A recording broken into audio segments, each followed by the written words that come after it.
I'm sure Congress will go along if we need that. That was a once confident Trump, confident that he had Congress in his back pocket, but my, how times have changed. Our bone-spurred commander-in-chief is currently leading the United States military down a very dangerous path, and Republican lawmakers in both the House and Senate, I repeat, Republican lawmakers are sounding the alarm, and I have the breaking news for you next.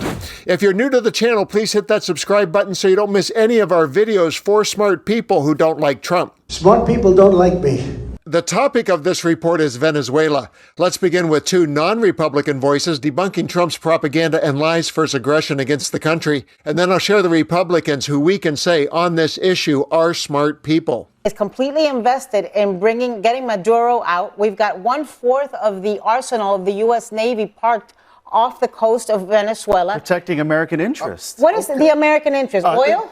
Drugs pouring into this country and killing us? Most drugs do not come through Venezuela. Then why aren't you bombing Mexico? So we closed the southern border, and that did a really good job.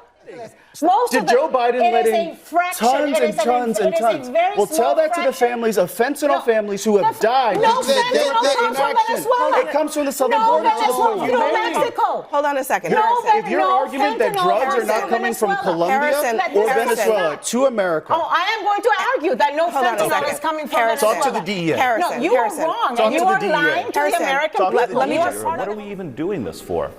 Understand that the vast majority of illegal drugs that come into the United States do not come from Venezuela. They come through Mexico, they come directly from Colombia, they come from other sources. And of course, President Trump just pardoned an actual narco-terrorist and the former president of Honduras. This is not about the drugs, this is about oil. And we need to hear directly from the administration under oath, not just about this strike, which very well could have been a war crime, but also about what the larger goal and what the larger strategy is here. So if you've been listening to Donald Trump lately, you probably think we're at war with Venezuela. I mean, he's dropping bombs on civilian boats off the coast of Venezuela. I mean, he's amassing U.S. troops around Venezuela, and he's threatening a total aerial blockade of the entire country. And under international law, that's an act of war. I don't want to go to war in Venezuela. And that's why, in a bipartisan way, myself and Congressman Massey and Congressman Castro have introduced legislation on the War Powers Resolution, basically to put an end to further aggression by Donald Trump against that country. I don't know why Trump wants to go to war. He says it's about drugs, but this is a guy who just pardoned the former president of Honduras, who's one of the biggest drug traffickers in the world. And he pardoned this guy who's the head of a black market that was bringing fentanyl in from China and bringing it into the streets of the United States. I mean, this is crazy. Look, I don't want to go to war with Venezuela. I don't want to go to war for oil. I don't think you want to go to war in Venezuela. We need to stop it. That last bit was a weird contradiction. Representative McGovern said, I don't know why Trump wants to go to war, followed by war for oil. Politicians. And that brings us to two Republican politicians who are speaking out today without mixing their messages. Watch as GOP Senator Rand Paul and GOP Representative Mike Turner have great clarity in denouncing Trump's moves. Are you okay with this huge military buildup? I know you don't like the boat attacks, I got that, but this is a huge military buildup. What do you think to that? I think the boat attacks are a prelude to an invasion of Venezuela. I don't like the idea of an offensive war. I like the idea of regime change. It's really one of the things I liked about Donald Trump was that he was against the Iraq war. He was against the war in Libya. He was against the war because often regime change leads to chaos and great expenditures both in lives and in treasure. So I hope that's not what's coming, but it certainly looks like it's a possibility. The President of the United States has said, in his words, a matter of days, there'll likely be strikes on land in Venezuela. Let's get your opinion on that. Are there legal issues there? What sort of oversight role should Congress be playing with that if this were to become an even greater operation? Congress has made it clear, and members of Congress have made it clear that the administration has not provided us with sufficient information as to what the administration is doing to have the support of Congress for any actions inside Venezuela. You know, what's also so concerning here is, as you know, and as you guys have reported, you know, this activity that's happening in the Caribbean where they're hitting these boats.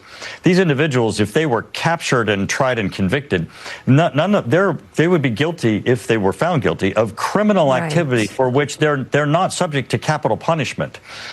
They would be put in jail. They wouldn't be be subject to capital punishment. These people are being killed, not held and put in prison. So the concerning of whether or not the intelligence is accurate, whether we actually know what's happening, who these people are, is very, very concerning when you have the highest bar of the capital punishment is being executed here. In this report, we saw 3 mentions of oil as the real prize that Donald is after, rendering the drug boat bombings as complete theater conjured up as a pretext for an invasion. And I'll give Representative Magaziner the final word as he brilliantly expands on Trump's oil scheme. The Trump administration's military action around Venezuela is about oil. 25 years ago, President Bush invaded Iraq under false pretenses. He said it was because Iraq had weapons of mass destruction, which they didn't. In reality, it was American oil companies that profited massively off of getting access to Iraqi oil reserves at the cost of thousands of lives, including the lives of young American service members. Now, the Trump administration, I fear, may be about to do the same thing in Venezuela. Recently, the Trump administration has been massing military personnel and resources in the area around Venezuela, including diverting a carrier group, the USS Eisenhower, to the region. There have also been reports of buildups of personnel and equipment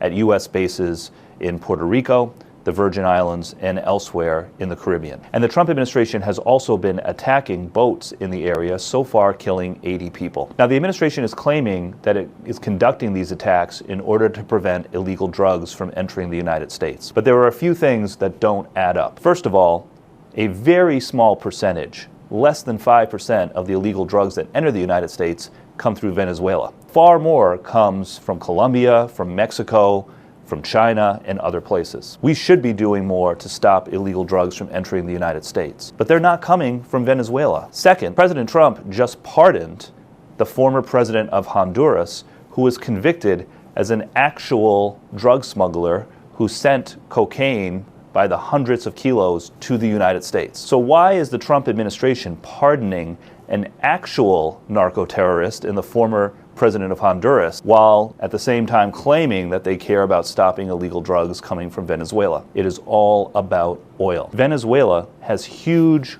oil reserves that U.S. companies have largely been cut out of. There is also an area called Essequibo, a contested area between Venezuela and its neighboring country, Guyana, that has huge oil reserves as well. Just listen to what Trump administration officials and Republicans in Congress are actually saying. Congresswoman Salazar, a Republican from Florida, said openly on Fox Business News not long ago that this was about access to Venezuelan oil. Trump's Treasury Secretary, Secretary Scott Bessent, has actually said that he thinks that things are going to happen in Venezuela that will lower the price of oil. The president of Venezuela, Maduro, is a bad guy. He is a dictator who violently targets his political opponents. But none of that means that we, the United States, should be starting another war over oil. Thousands of lives were lost, and a whole generation of Americans was shaped by the U.S. starting a war over oil. I am going to do everything I can to make sure that we do not make that same mistake